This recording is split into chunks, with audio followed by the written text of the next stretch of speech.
Bueno amigos, voy a intentar ser lo más rápido posible. Este video va a ser largo, creo que más de 25 minutos, pero vale la pena que lo veamos todo. Voy a intentar ser un poco más ágil en esta información para no hacer tan largo este video, pero acá hay temas bastante interesantes. Ojo, una resolución reviviría el caso del Parqueadero Pailla. Bueno, este es un caso que prácticamente se archivó, ¿no?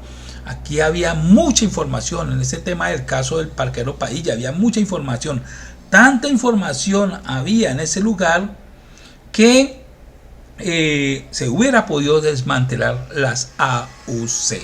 Pero los fiscales, al servicio de estos mafiosos, pues no permitieron que este tema avanzara y esto está, este caso está prácticamente pudriéndose en los archivos de la fiscalía. Pero bueno, llama la atención aquí, bueno, aquí se dice que Álvaro Uribe Vélez pues tiene cierta responsabilidad en el tema del aro y la granja, y esto porque lo dijo este personaje, el financista de los Castaños, que es alias Lucas. Entonces aquí aparece este nombre de nuevo por acá abajo, y aquí se asegura que este personaje se comunicaba con Álvaro Uribe Vélez vía Viper. Jacinto Alberto Soto era uno de los jefes paras y era la persona que Jacinto Alberto Soto, alias Lucas, repito, era un jefe paramilitar y era quien manejaba las finanzas de las AUC.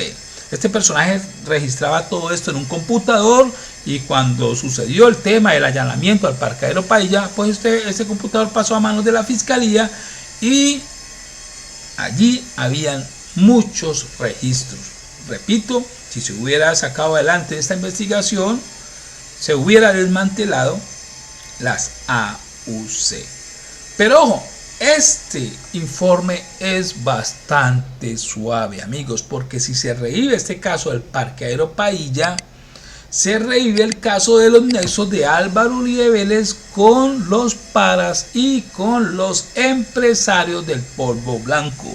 Y si analizamos un poquito más profundo el tema del Parqueadero Pailla, podríamos deducir que Álvaro Uribe Vélez era el brazo político de las AUC, y esto cuando llegó a la gobernación de Antioquia.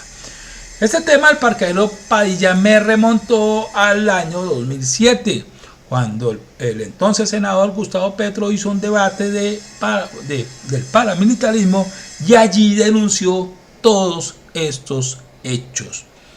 Y decidí hacer una recopilación de todos estos datos para compartirlos con ustedes. Aquí únicamente resalté todo lo que tiene que ver con el Parqueadero Pailla, y por eso digo que este tema, que esta publicación de la W Radio es bastante suave. Acá en este tema del Parqueadero Pailla hay hechos mucho más delicados. Repito, nexos de los Uribe Vélez con empresarios del polvo blanco y con paracos, que son innegables. Todo esto todos estos datos hacen parte de la investigación que se llevaba en ese entonces respecto al tema del Parqueadero Pailla. Entonces voy a compartir con ustedes esta recopilación en video al final de este informe. Primero lo voy a poner en contexto para que entiendan muy bien lo que expone Gustavo Petro respecto al tema del Parqueadero Pailla. Bueno, vamos a revisar algunos datos de esta publicación, los invito a que la lean completa, de La maldición de las guacharacas. Esta es una publicación de la Corporación Nuevo Arco Iris. Acá hay unos datos bastante interesantes que voy a resaltar. Bueno, aquí vamos a hablar de la finca Las Guacharacas. La finca Las Guacharacas fue comprada por la familia Uribe Vélez en el año 1978. Esta finca la compró fue el papá de Álvaro Uribe Vélez. En 1984 ya los hermanos Uribe habían heredado esta finca de su padre, que ya todos sabemos había fallecido. Pues en 1984 los hermanos Uribe Vélez le venden una parte de esa finca a Luis Alberto Villegas Uribe, alias Tubo.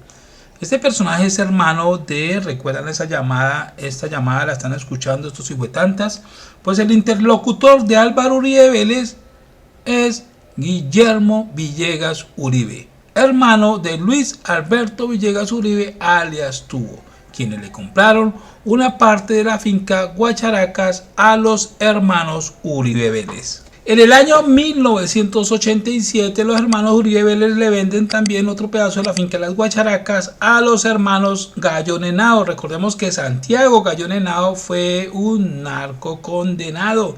Fue responsable por haberle quitado la vida al futbolista Andrés Escobar, y este personaje, Santiago Gallo Henao, recibió subsidios de agroingreso seguro durante el gobierno de Álvaro Uribe Vélez. 1, 2, 3. Es decir, los Gallo Henao, los 1, 2, 3.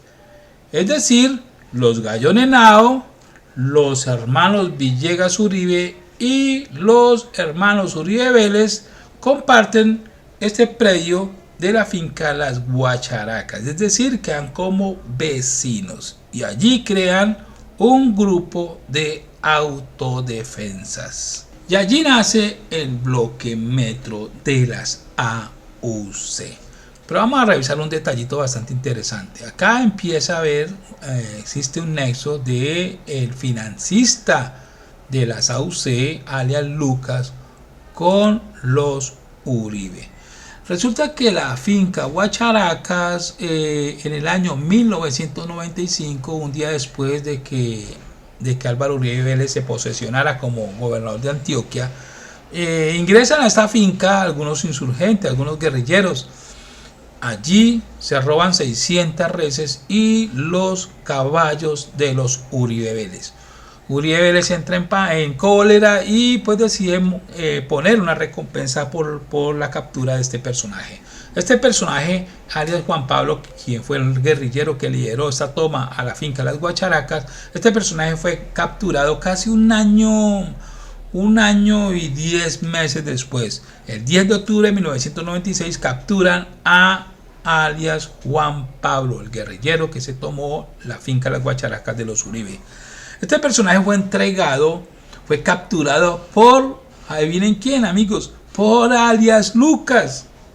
Alias Lucas se lo entregó al ejército y al parecer, según testimonios, el ejército le quitó la vida. No fueron capaces de llevarlo a la justicia, simplemente le quitaron la vida. Hicieron justicia por mano propia, al mejor estilo de las AUC. Bueno, entonces sucede esto y resulta que cuando Álvaro Uribe Vélez fue gobernador de Antioquia el 18 de noviembre, o sea, casi un mes después de que hubieran capturado al señor Juan Pablo, al guerrillero, casi un mes después, el señor Álvaro Uribe Vélez legaliza este grupo de autodefensa que se conformaron en la finca Las Guacharacas junto a los Villegas Uribe, junto a los Gallo Henao y los Uribe Vélez, ¿no? Entonces Álvaro Uribe Vélez, un mes después de estos hechos que tienen que ver con la captura de este guerrillero, lo que hace es legalizar estos grupos ilegales armados a través de la Convivir el Cóndor. Les da personería jurídica, es decir, los legaliza. Y ahí viene quien queda como presidente de esta Convivir: Luis Alberto Villegas Uribe, alias Tubo. Listo. Pasa el tiempo, pasan 2 años y es cuando se hace el allanamiento al parqueadero Padilla. Creo que este allanamiento lo lideró Iván Velázquez, el actual ministro de Defensa, ¿no? Bueno, ahí dejo la inquietud, no estoy seguro. Entonces, ojo con estos datos. Ya se había creado la Convivir el Cóndor, que esto dio inicio al bloque metro. Ojo, esta resolución dio inicio al bloque de las autodefensas, al bloque metro, al grupo de autodefensas bloque metro. Entonces, en 1998, un grupo de investigadores del CTI realizaría el allanamiento al parqueadero Padilla, lugar donde funcionaba la oficina de finanzas del bloque metro, del mismo que legalizó Álvaro Uribe Vélez con Convivir el Cóndor. Allí fue capturado alias Lucas, el financista de Carlos Castaño, el financista de las AUC, el que manejaba las finanzas de las AUC. Quien se fugó, bueno, este personaje se fugó, luego yo no creo que se haya fugado, lo dejaron que se volara y el análisis de los documentos contables evidenció que con los dineros, ojo, con los dineros de la Convivir El Cóndor, la misma que legalizó Uribe, se financiaba el pago a miembros de grupos paras de la zona. Y bueno, aquí se habla de, bueno, ya ahí dejémoslo ahí nomás para no extendernos tantos. Y ojo, alias Lucas, el jefe paramilitar y el que manejaba la contabilidad de las AUC, recordemos que se comunicaba vía Viper con Álvaro Uribe Vélez. Y ojo, este personaje no se comunicaba solamente con Álvaro Uribe Vélez vía Viper, también se comunicaba con Mario Santoyo, el jefe de seguridad de Álvaro Uribe Vélez cuando fue presidente de la República, y recordemos que este personaje terminó siendo extraditado a los Estados Unidos por traficar con el polvo blanco. Esta, por ejemplo, la Convivir El Cóndor, se llama así, ubicación geográfica San Roque, director un señor que se llama Luis Alberto Villegas Uribe. ¿Qué pasó con esta Convivir? ¿Cómo actuó? ¿Garantizó la seguridad ciudadana, democrática o mafiosa? Veamos, porque la seguridad mafiosa también disminuye los muertos, los secuestros, hasta que el otro señor mafioso llega y los eleva. En este proceso, del cual me voy a referir varias veces en el debate que viene, yo lo llamo el computador de Jacinto. Jacinto Alberto Soto Toro era, y es, bueno, era en este momento, jefe del Estado Mayor de las AUC, cerebro financiero de la organización. Estaba en la misma línea de Carlos Castaño, manejaba todas las finanzas y las transferencias de recursos hacia todos los frentes en ese momento existentes. En este proceso hay 40.000 transacciones con cuentas corrientes. Hay miles de llamadas, en ese entonces no de celular, sino de Viper, que puede identificar con quién hablaba el jefe paramilitar cabeza de las finanzas. El computador de Jacinto tenía como proceso judicial toda la información del paramilitarismo en Colombia en el año 1998 y la justicia tenía la probabilidad de desmantelar desde la justicia todo el paramilitarismo en el año del 98. Y actuó, procesó, investigó hasta que llegó un señor Luis, incluso de aquí salieron hacia Funpascor, en Montería, allanaron la casa de Mancuso. Hubo un paro, hoy sabemos quiénes lo dirigían, hasta que llegó un señor que se llama Luis Camilo Osorio y acabó con el proceso. Pero este era un proceso muchísimo más importante que el actual famoso computador de 40. Bueno, ¿qué dice este proceso, radicación 34986 en relación a este tema de Luis Alberto Villegas? Aquí ustedes pueden ver una serie de Vipers detectados, porque tenían el Viper de Jacinto, alias Lucas, miles y miles y miles de llamadas con personas en todo el país y en Antioquia. Hicieron el análisis y respecto a este tema, ¿qué descubrieron, por ejemplo? Descubrieron que efectivamente el director de la Convivir, Luis Alberto Villegas Uribe, que ahí se llama alias Tubo, dice la Fiscalía en este documento, se comunicaba con la cabeza financiera miembro del Estado Mayor de las AUC, Jacinto Soto, permanentemente, y también había una comunicación permanente entre esa cabeza financiera y un paisano, cuyo administrador de Hacienda también era miembro de la Convivir, el señor Juan Santiago Gallón Henao. Dos ganaderos de la región de San Roque. Pues estas conversaciones con el jefe del paramilitarismo, aquí están, mensajes diferentes del listado, alias tú, favor llamar a tú, favor llamar al celular tal, del celular tal, permanentemente se comunicaba el jefe financiero de la SAUCE con el director de la Convivir, el Cóndor. Santiago Gayón, su aliado, cuyo administrador de Hacienda era otro de la Convivir, estuvo implicado en un proceso judicial por la muerte de una insigne figura del fútbol antioqueño y colombiano, obviamente, el futbolista Andrés Escobar. El CTI, radicado 25195 de la Fiscalía, interceptación, monitoreo, este es el proceso del computador de Jacinto sobre los Vipers. Dice Fernando Moreno Ortiz, dos mensajes que llama la atención son los que recibió Lucas, o sea Jacinto, en ese proceso. El jefe financiero de la SAUCE, miembro del Estado Mayor del que ya he relatado. Favor llamar a Ituango al 864-3014, preguntar por Román. Ese fue el día en que se inició la masacre del Aro. Este es el mismo que se comunicaba con los señor Villegas Uribe, con el señor Santiago Gayón. Lucas, por favor, Martín necesita hablar personalmente con usted. Por favor, mandar a Corazón, necesita a Martín hablar personalmente con él. Esto es un mierdero, le dicen desde el Aro al jefe de finanzas de la SAUCE en una masacre que duró 5 días. Pero en el proceso judicial no solamente aparece eso.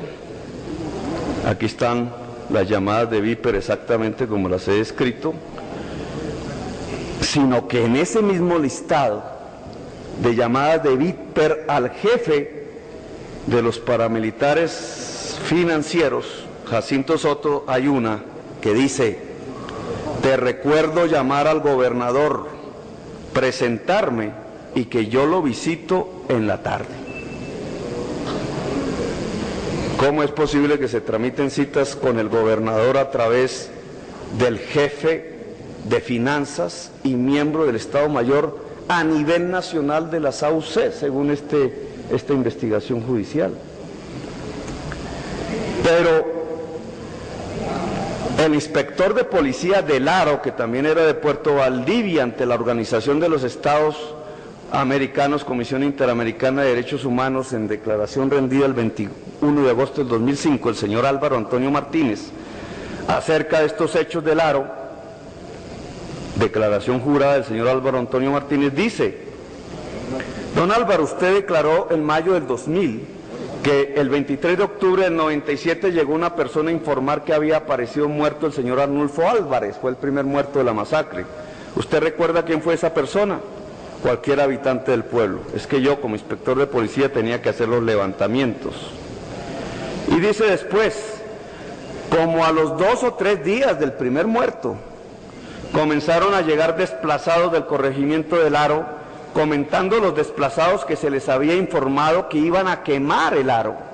Es decir, los paramilitares se mantuvieron 4 días y se aprestaban después de producir su primer víctima a quemar el corregimiento del Aro. Habían recibido esta información de los paramilitares que se encontraban en compañía del ejército, como ya lo hemos descrito anteriormente. Dice más adelante este inspector de policía ante la OEA: en vista de lo que estaba ocurriendo, yo traté de comunicarme con el gobernador de Antioquia, quien me dejó razón de que me comunicara con el secretario de gobierno. Yo llamé al secretario de gobierno y me dijo que me entendiera con el ejército. Llamé al teniente Bolaños y le comenté lo que había hablado con el secretario del gobierno y él se me puso a las órdenes, pero tampoco hizo nada. Pregunta: si la política de seguridad democrática es hacer que el ciudadano sea el soberano y goce de la plenitud de sus derechos y libertades en su territorio, y se está cometiendo una matanza y lleva 4 días y se han robado 800 cabezas de ganado que se ven por todas partes, y hay un helicóptero de la gobernación encima de la masacre, ¿cómo es que la respuesta del gobernador al único funcionario del Estado vigente ahí que no sea militar sea que hable con el secretario y el secretario le dice que hable con los militares y los militares le dicen que con el teniente Bolaños, que a propósito, el teniente Bolaños es el que le ayudó a Mancuso a llevarse los 800 cabezas de ganado hasta su finca. Esa es la seguridad democrática y la experiencia, las convivir y la filosofía que hoy se quiere extender en todo el país. El